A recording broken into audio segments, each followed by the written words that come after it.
செங்கல்பட்டு மாவட்டம் திருக்கழுங்குன்றம் பேருந்து நிலையம் அருகே திமுக முன்னாள் எம்எல்ஏ தமிழ்மணி தலைமையில் நடைபெற்ற ஆர்ப்பாட்டத்தில் விசிக துணை பொதுச் செயலாளரும் திருப்போரூர் சட்டமன்ற உறுப்பினருமான எஸ் பாலாஜி கலந்து கொண்டு மத்திய அரசுக்கு எதிராக கண்டன கோஷம் எழுப்பி ஆர்ப்பாட்டத்தில் ஈடுபட்டனர்.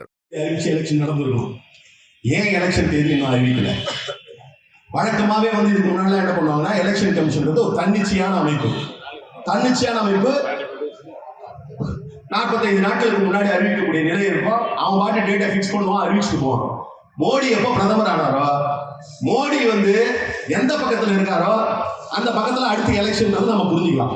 நீ இந்தியாவில எங்க எலெக்ஷன் நடக்குதுன்னு நீங்க பெருசா ஒண்ணு கண்டுபிடிக்க வேணாம். இன்னைக்கு மோடி அசாம்ல இருக்காரு, அப்ப அசாம்ல எலெக்ஷன் வருது.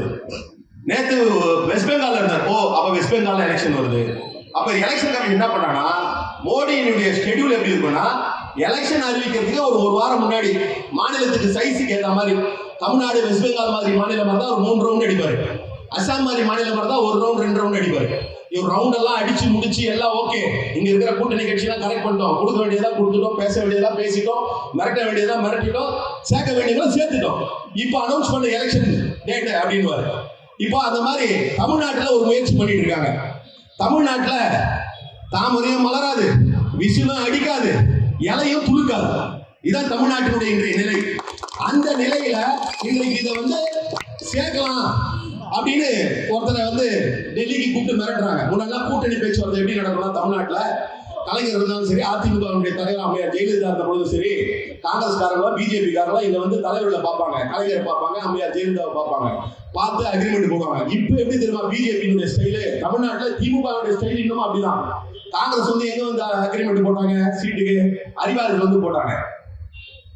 எடப்பாடி உட்கார்ந்து இருக்காரு கூட்டணி கட்சி தலைவர்னு, நம்ம டீ கடையில் உட்கார்ந்து ஒன்னா சாப்பிடுற மாதிரி. இது அதிமுக தொண்டர்களுக்கு எடப்பாடி செய்திருக்கக்கூடிய மிகப்பெரிய துரோகம், கேவலம்.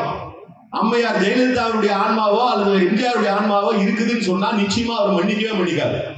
அவர் தனிப்பட்ட நபரா இருக்கலாம், ஆனா அவர் கட்சியுடைய தலைவரா இருக்க, ஆனா அதிமுக அந்த கட்சியுடைய தலைவர் அந்த மாதிரி அழகு வச்சுட்டாரு. இப்ப பிஜேபியினுடைய ஸ்டைல் என்னன்னா, கூப்பிடுவாங்க, வாங்க எடப்பாடி, உங்க மேல இவ்வளவு வழக்கு இருக்கு, இந்த மாதிரி கான்ட்ராக்ட் ஊழல் இருக்கு, உங்க சம்பந்திக்கு கொடுத்த வழக்கு இருக்கு, வாங்க தம்பி விஜயபாஸ்கர் வாங்க, உங்க மேல குட்கா வழக்கு இருக்குது, தம்பி எம்ஆர் விஜயபாஸ்கர் வாங்க, உங்க மேல இந்த வழக்கு இருக்குது, வாங்க வேலுமணி வாங்க, உங்க மேல ஸ்மார்ட் சிட்டி வழக்கு இருக்கு, ரத்த விஸ்வநாதன் வாங்க, நீங்க கரண்ட் வாங்கின வழக்கு இருக்கு.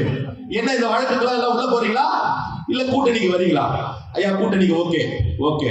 அடுத்து ஒருத்தர் வந்திருக்கிறாரு, சம்பந்தமே இல்லாம அவரே போய் வாலண்டியரா வண்டியில ஏறுற மாதிரி வாலண்டியரா கேஸ் போட்டு சிபிஐ கேஸ் கேட்டாரு.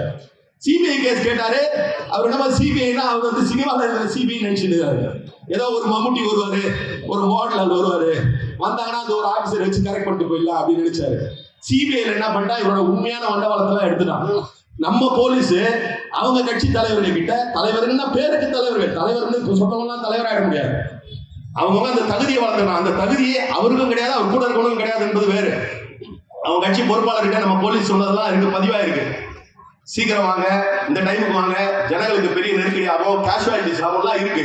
இதெல்லாம் எடுத்து வச்சுட்டு இப்ப மிரட்டின உடனே இன்னைக்கு ஞாயிற்றுக்கிழமை போயிருக்கிறார் சிபிஐ விசாரணைக்கு. இங்கதான் விசாரிக்கணும்னு கேட்டாரு, ஒத்துக்க முடியாது, நீ வா டெல்லிட்டாங்க. போகும்போது கத்திரிக்கோலையும் ஒரு பாட்டு கட்டிங்க எடுத்து போயிருக்காங்க. நான் தனி மனித விமர்சனங்கள்ல போக விரும்பல, ஆனா நீங்க உங்க மனசாட்சிக்கு விட்டுறாங்க. ஒரு அரசியல் இயக்கத்தை நடத்தக்கூடியவர்கள், இளைஞர்களை வழிகாட்டக்கூடியவர்கள். அண்ணா இருந்தாரு, மொழி போராட்டம் நடக்கும்போது மாணவர்களை கூப்பிட்டு சொன்னாரு, மொழி போராட்டம் மக்களுடைய போராட்டம் தான், அதற்காக உங்களுடைய வாழ்வை அழித்துக் கொள்ளாதீங்க, நீங்களாம் படிச்சு வரணும். அதுக்கு முதல்ல சில பேர் அதை கூட திருச்சி பேசினாங்க, வேற மாதிரி பேசி பார்த்தாங்க. அப்படி இல்ல, அவங்க கிட்ட இருந்து அந்த போராட்டத்தை கையில் எடுத்தாரு. அண்ணா அந்த போராட்டத்தை நடத்தினாரு. அண்ணா நடத்திய போராட்டம், அண்ணா மாணவர்களை வழிகாட்டியதான் இன்றைக்கும் திராவிட இயக்கத்தை ஒட்டி இருக்கக்கூடிய பல்வேறு இயக்கங்கள்ல நான் உட்பட, எங்களுடைய தலைவர் எழுச்சித்தமிழ் உட்பட நாங்களாம் மேடையில் நின்று மக்களிடம் பேசுகிறோம் என்று சொன்னால், அன்றைக்கு அந்த திராவிட உணர்வு ஊட்டிய இளைஞர்களை எப்படி வழிகாட்ட வேண்டும் என்பதுதான். இன்னைக்கு இளைஞர்கள் சில பேர் அவங்களே செட் பண்ணி பேசுறாங்க டிவியில. அந்த டிவியில பேசுற இளைஞர்கள் சொல்றத, இதே மாதிரியான சூழல் உங்க குடும்பத்தில் இருக்க ஒருத்தருக்கு ஆணோ பெண்ணோ நடந்ததுன்னா, அந்த இளைஞர்கள் சொல்வது போல நடந்து கொண்டால் நீங்கள் ஏற்றுக்கொள்வீர்களா? அது உங்க குடும்பத்தை நீங்க அங்கீகரிப்பீங்களா? நம்ம நல்ல குடும்பத்தை சார்ந்தவர்கள் நம்ம சொல்றோம்ல, நம்ம நல்ல குடும்பத்தை சார்ந்தவர்கள் இவங்க சொல்வதை ஏற்றுக்கொள்வோமா? அதை உங்க மனசாட்சிக்கே விட்டுறாங்க. அப்போ அந்த செட்டிங் முடியணும். இப்போ அவங்களுக்கு டைம் வேணும். அதுக்காக இன்னும் தேர்தல் தேதி அறிவிக்காம இருக்கிறாங்க. தேர்தல் தேதி அறிவிக்காம இருக்கிறதுக்கு காரணம், அந்த கத்திரிக்கோலும் கட்டிங்கோ வந்து அங்க போய் செட்டிங் ஆன உடனே அறிவிச்சிருவாங்க. அதற்காக வெயிட் பண்ணி கொடுக்காங்க. அப்ப இப்படிப்பட்ட நிலையில தமிழ்நாட்டு மக்கள், ஏன் தமிழ்நாட்டு மக்கள் நான் திருப்பி சொல்றேன்னா, தமிழ்நாட்டு மக்களாகிய நாம், நீங்க, நானு, நம்மளோட இங்க இருக்கவங்க, நம்மளை எதிர்த்து நிக்கிறவங்க கூட எல்லாரும் சேர்த்துதான் சொல்றேன். தமிழ்நாட்டு மக்களுக்கு இருக்கக்கூடிய அறிவு விழிப்புணர்ச்சியும் இந்தியாவில இல்ல, உலகத்துல எங்கேயும் இல்லை என்பதை நாம் நிரூபித்து இருக்கிறோம். எல்லாவற்றிலும் ஒரு குறிப்பிட்ட சதவீதம் இருக்கும். காய்கறி ஒரு 2 கிலோ வாங்குறோம்னா 2 கிலோ காய்கறி நல்ல காய்கறி தான் பார்த்து வாங்குறோம். அதுல 2 சொத்தை இருக்கும்.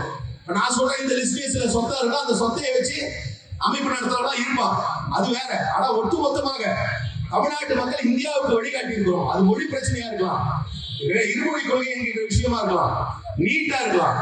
தமிழ்நாட்டுக்கு எதுவாக இருந்தாலும் முதல்ல குரல் கொடுத்து அதை தீர்க்கக்கூடிய நிலையில நம்ம இருந்துட்டு இருக்கோம். அதனால பிஜேபியுடைய ஆபத்து இன்றைக்கு குறைக்கப்பட்டிருக்கிறது. இப்ப வரப்போது எல்லாம் கேட்கலாம், மாநில தேர்தல் தானே, தமிழ்நாடு எலெக்ஷன் தானே, ஏன் வந்து பிஜேபினா அங்கதான் இருக்கு சூட்சமம்.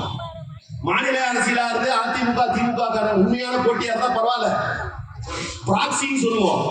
இப்ப நான் போல கிளாஸ்னா எனக்கு பதில் இன்னொருத்தன் பிரசன்ட் சொல்லுவான்.